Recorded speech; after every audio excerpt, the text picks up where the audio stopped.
Cheers. How you do, buckaroos? I knew I was getting to the end here. I've been putting a lot of video. I usually, I do a video, then I'll get it ready and I'll format it and get it out to wherever I'm going to send it, and then delete them so I don't. But I've done quite a bit of video,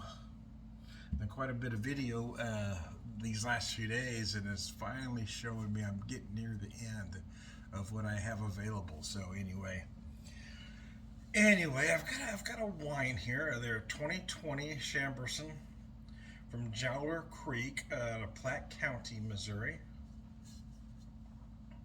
I believe it's 12%. Yes.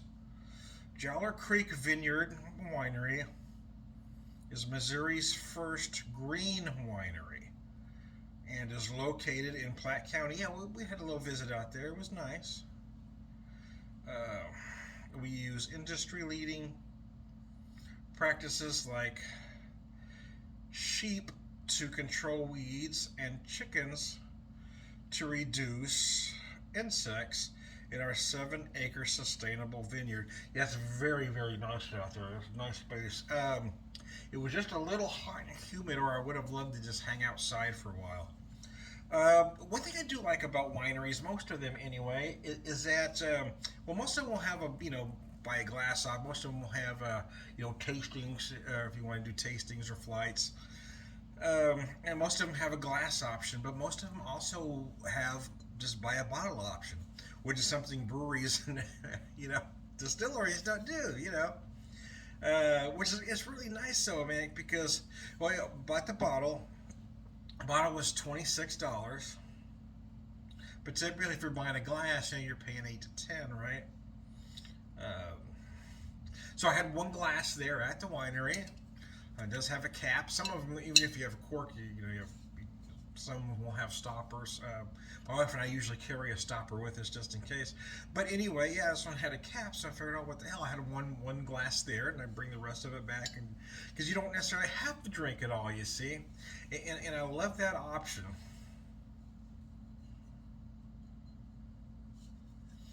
That way, I can kind of bring it back here and then kind of relax and enjoy it at my leisure. So anyway, I do like the Chambourcin. A little peppery. The Chambourcin and the Norton have become my two favorites as my wife and I have been trying to learn about wines. At first, I wasn't sure what I liked and what I didn't, to be honest with you. She gravitated towards the sweets, and I was just kind of trying stuff along the way. And I found that I do like the dry reds the best. But at first, I really had no idea that that's what I liked until I started drinking. So, okay, I like this and I like this. Those are dry reds. Okay. Apparently, I like the dry reds. But I really like the Chambourcin and the Norton. Really, really do. Yeah, I really like the Chambourcin and the Norton. Those are my two favorites. And I typically had a Norton in it, and I typically favor the Norton. But I was really, I was really feeling a Chambourcin when I was up there.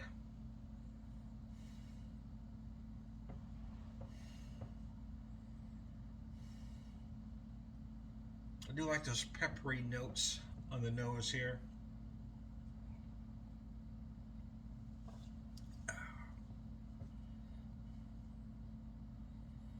Yeah, I'm kind of going incognito. I've not told anybody. Of course, you'll know when you watch the videos, but I haven't done any live videos, so I haven't told anybody where we were going, when we're going to be gone, or anything. It was just one of those things. I happened to get a little bonus from work, so I was able to, wife and I talked about it. I've kind of been laid up with my knee, so I kind of wanted to get away for a little bit. So we just kind of, especially this time of year, today as I do this video, in all honesty, is Seamus's birthday. So he would have been 20, 25 today. So, but I didn't want to stay home and be sad. You know what I mean? I just didn't. We were somewhere today, and I don't want to go into too much of the story, but I was talking with the person at the store we were at, and we were just having a nice conversation about different stuff around. Uh, and I was looking at something else, and I heard it was, give out a deep sigh. I said, rough day. He says, well, he says, yeah. And he says, well, it's been a rough week. He said, well, and then he stops again. And he says, well, a life changing week, really. I said, oh no, I hope it gets better for you. And he started getting more into the story. He'd kind of been homeless in a situation where he's just been homeless for the last week, and he's trying to figure out what to do. But it's tough to get into someplace new, right? You got to have first, last deposit. I mean, you got to have a lot of money, and if you're typically the reason you're homeless is you don't have that kind of money built up, so it becomes this vicious cycle that you can't get out of. So we were talking some more, and we bought what we were going to buy, and I wished him good luck as we're getting ready to leave, and I left him a little tip, and he kind of looked at that. He says, I said, look, I know it's not a lot, but maybe it's something. And he says, oh, thank you, thank you.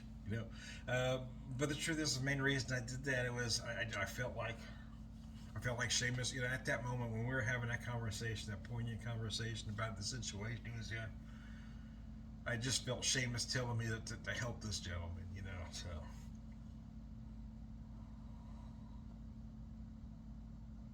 And I'm certainly, you know, I mean, I'm working class at best. Some might even classify us as working poor. Uh, but you got to do what you can to help folks. You know, I think that's what irritates me the most about this society is we want to reward people for hoarding wealth. Why are we talking about folks like Zuckerberg and Musk like they're wonderful people for hoarding wealth? Why are these people great? People that hoard crap in their garage, we do shows about them and make them feel bad about themselves. But people that hoard wealth somehow are put on a pedestal like they're wonderful people. These people could be doing stuff with their money, and that's not just Zuckerberg and Musk. Those are just the two I'm choosing to pick on at the moment. I mean, there's Buffett. I mean, there's a bunch of these guys, and that's the problem is people could do the right thing.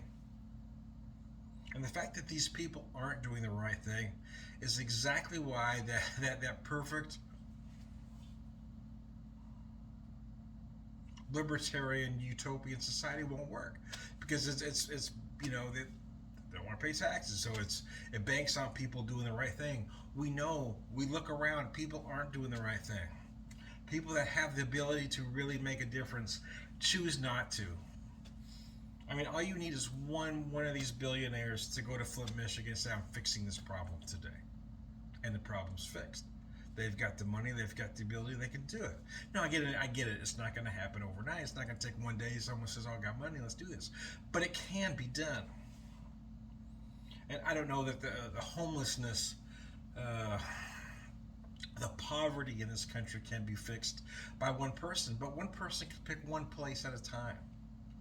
Someone could take Skid Row in Los Angeles. I'm fixing this right now. All it takes is one of these billionaires to do the right thing. And the fact that none of them are doing it tells you that perfect libertarian society will never exist, because we have the resources to get things done.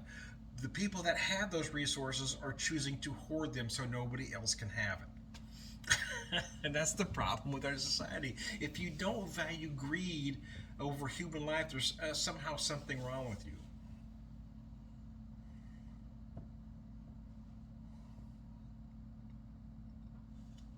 And I don't know when we became that society. Maybe we've just always been that society. I just kind of chose to overlook it. I once had a boss tell me, I was about 22 years old, and he said, I don't know what to do with you, Mulvihill, because you're the only employee I've ever had that's not motivated by money. You know, everybody else, I dangle a dollar sign and they're willing to do whatever I ask. You come in and do your job, you don't call in sick, you're good, but I can't motivate you with money. And I don't know how else to motivate you. I'm motivated by people doing the right thing. I'm motivated by working for people, working for companies that are going to do the right thing.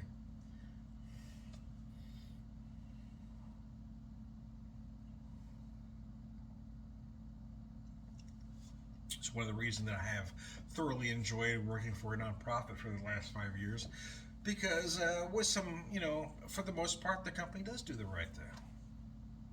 Of course, with any company, there are things that irritate you, but they do, and that's nice. That's one reason I have enjoyed the 5 years I've spent there, or the just shy of 5 years, I should say.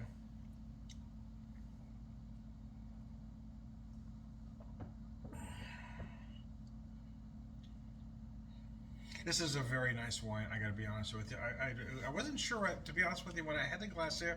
I thought it was good, but it wasn't lighting my world on fire. But now that I'm, back where we're staying and I'm relaxed and I'm comfortable, yeah, I am enjoying it a little bit more.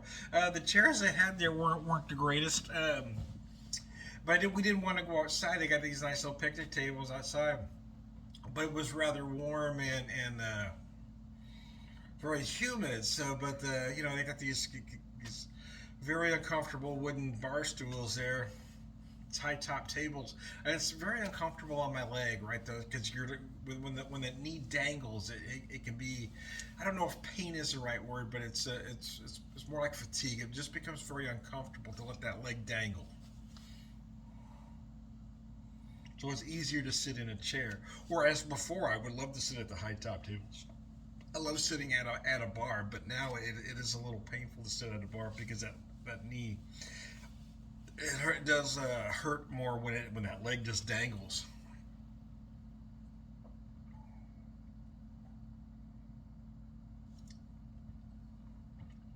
I had more videos I wanted to do today, but like I just said, I'm out of time. I'm out of time. Yeah, I need to get some stuff. I need to format some videos and get them out. But I wanted to wait till we were done with this trip. I don't like doing live videos out of town, right? And everybody knows you're out of town. By the time these videos come out, I will have already been back home for at least a day or two. Yeah, so Tom, you snuck out on us. The funny thing is, I got some folks, some friends that live in the area where we were visiting these last couple of days. And I just noticed from their social media that they were actually in my neck of the woods because I was hoping I'd run into them being up here, and I noticed they're in my neck of the woods this for these few days. So, oh well, shit. Sometimes things just work out that way. uh, I really wanted to spend more time. I've been wanting to get out this way for such a long time. Um, there's just a lot we wanted to do out here, and we did some things we hadn't scheduled because I didn't realize we're here. We had this great little Irish shop in town that was just amazing. We spent probably an hour in there. It was awesome, but what was neat about it though. It was this great little Irish shop. Had jewelry, had all kinds of stuff, clothing, and just had everything. However, you keep walking towards the back, and holy Moses, yeah, it's this great big whiskey store where you can also. It's not really a bar per se, but you can order a pour or have a flight. I actually had it was only $4. It was only $4 for a pour, probably. Might only been about an ounce pour, but it looked more like an ounce and a half though. But of Irish whiskey, I can't remember the exact name now. It was Harvest, but boy, it was very good. So I said I just relaxed and drank there. I bought another bottle to go because it was so. You don't typically see cask strength Irish or here anyway. I don't run into it a lot. But I did find one here, and it was happened to be on sale. It was $65 regular price, but they had it down to 45. So it was like 100. It was like 115, something like that. 115 or 119 proof, something like that. For 40, it was like with tax, it was about 50 and change. So I mean, it felt like a deal, man. And I also picked up some. They had these great. Well, I said great. I haven't tried it yet, but they had these coffee beans, barrel-aged coffee beans. So I thought, man, that is aged in Irish whiskey barrels. So anyway, I wanted to try that as well. As we were leaving that store, right next to it was this little Italian market that has had some dried food products, various cookware and that kind of thing. and I ended up buying some. I wanted to buy some good orzo because I like to use it when I make my homemade uh, rice pilaf. So, but they had this lemon garlic orzo. I thought, oh, that'll be perfect in a pilaf. So I did pick some of that up as well. My wife found some stuff in there. She found some. She likes a little, the I don't know what they call them, biscotti, little stale cookies for the cop. I call them stale cookies, but stale fucking cookies. And then we were leaving there, and they had this old school candy shop. They had these old brands that had come back, and then candy sticks. Yeah, yeah, candy cigarettes. You can't call them candy cigarettes anymore because you know they're gonna incite kids to want to smoke. I can't tell you how many candy cigarettes I ate as a youngster and never wanted to light up an actual cigarette. I mean, the notion that candy cigarettes are going to make kids smoke is absolutely freaking ridiculous. But hey, this is the world we live in. My dad was a heavy smoker. I bought the cigarette. I would get the candy cigarettes, and it kind of be like that. But I've never had the urge to actually. Did I ever smoke? I was never a smoker per se. Have I ever smoked a cigarette? Yeah, over the years, I probably have smoked a dozen. Yeah. Uh, there was a time I did enjoy smoking a cigar, but even saying that, it was maybe 2 or 3 times a year, right? It wasn't like I was a everyday cigar smoker. Then I got to where I just didn't enjoy that anymore. Every once in a while, though, I do get a little reminiscent. I saw some today. I wanted to buy one and have one. My wife looked at me and said, "Remember what happened last time?" Okay, all right.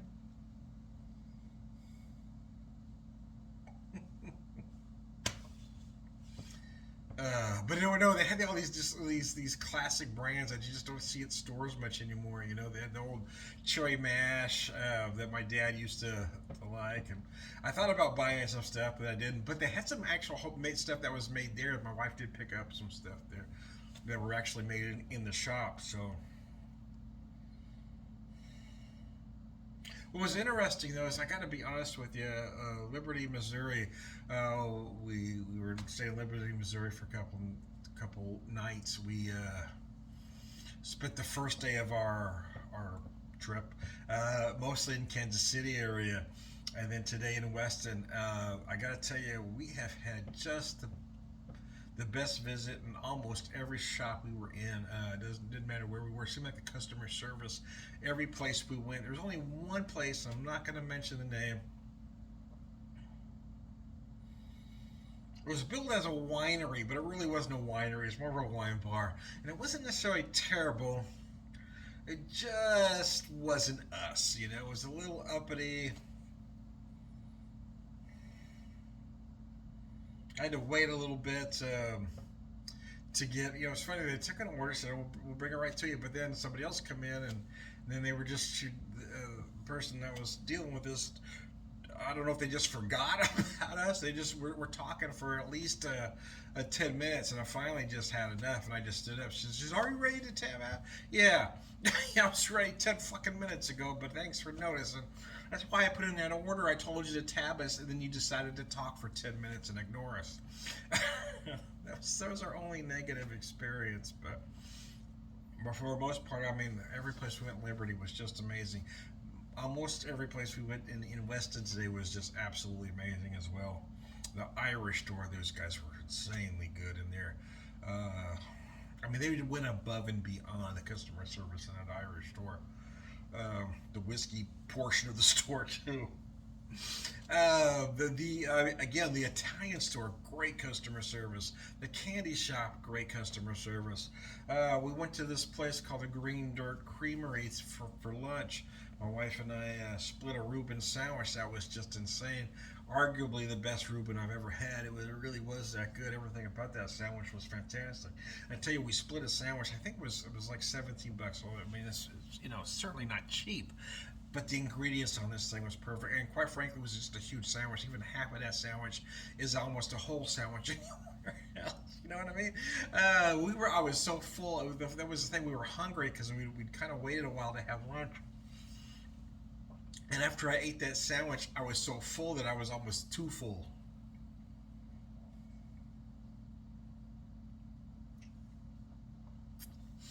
I finally got the chance to visit Holiday Distillery, and that was a lot of fun too. I didn't really have a drink there because I just wanted to get a couple bottles to go. I was thought about having a cocktail, but I was already spending a lot of money buying those two bottles, and I'm not gonna.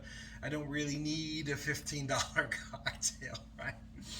Oh, I could, I had to bring myself. I've been in vacation mode the last 3 days, but I was starting to get to the point where I was spending too much money, so I had to reel myself in there and say, okay, not buying a cocktail, but I am taking the two bottles I want to go. There's two of the products that I can get other places, honestly, even cheaper than at the distillery. But I did buy the two bottles that I haven't seen in any stores.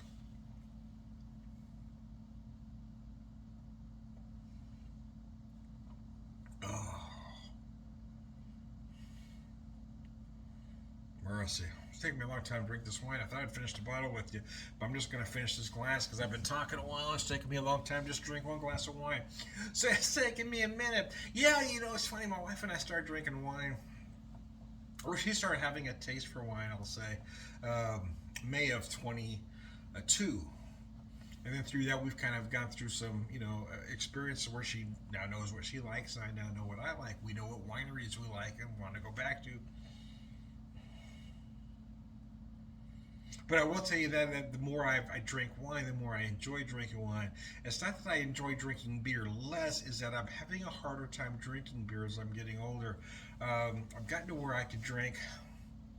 I used to be able to drink a lot of beer, but now I drink, if I have two 12-ounce bottles, I'm done. I've got a mug at Springfield Brewing Company, that's a 20-ounce mug, and I used to be able to drink two, three, sometimes even four of those suckers. But now I drank one, and last time I had one mug, and I was so bloated. And it seems like the more I drink wine, the more beer affects me differently. And I'm not sure why that is. My body just might be changing as I'm getting older. But yeah, I am having a harder time enjoying beer, and I've been buying less and less beer until this particular trip, where I have bought more than I have in our past two, or actually, that's not true, a past handful of other trips, because I've been buying more and more wine and more whiskey. But I have picked up a lot of beer on this particular trip. It's probably going to hold me for a while. But I will tell you, I never thought I'd be a wine drinker. But the more I drink wine, the more I try to experience and experiment with different wineries and different varieties. I have found there are specifics I like. I like a lot of the wineries around here. Of course, in Missouri, Chambourcin and Norton seem to be excuse me, very popular. But a lot of them will use another grape called a Saint Vincent and blend some with this, do a Saint Vincent Chambourcin, some of Saint Vincent Norton, and I've noticed those red blends. I really like that Saint Vincent with the either or, to be honest with you, especially the Saint Vincent Norton. When I've had those combination, I really have enjoyed that. Those red blends, as they call them. So anyway, let me wrap this up. I didn't realize I was talking for so long. I am, well, I can't go into my usual spiel. I'm not where I can call myself the wine whisperer because I don't know enough. I know what I like, but I don't know enough about the process, right? I feel like I'm fairly well versed in beer and whiskey, but I'm not there in wine. So it would seem I don't want to be pretentious and call myself wine whisperer because I just don't know enough. So anyway, we'll just skip to the end and say all around good guy.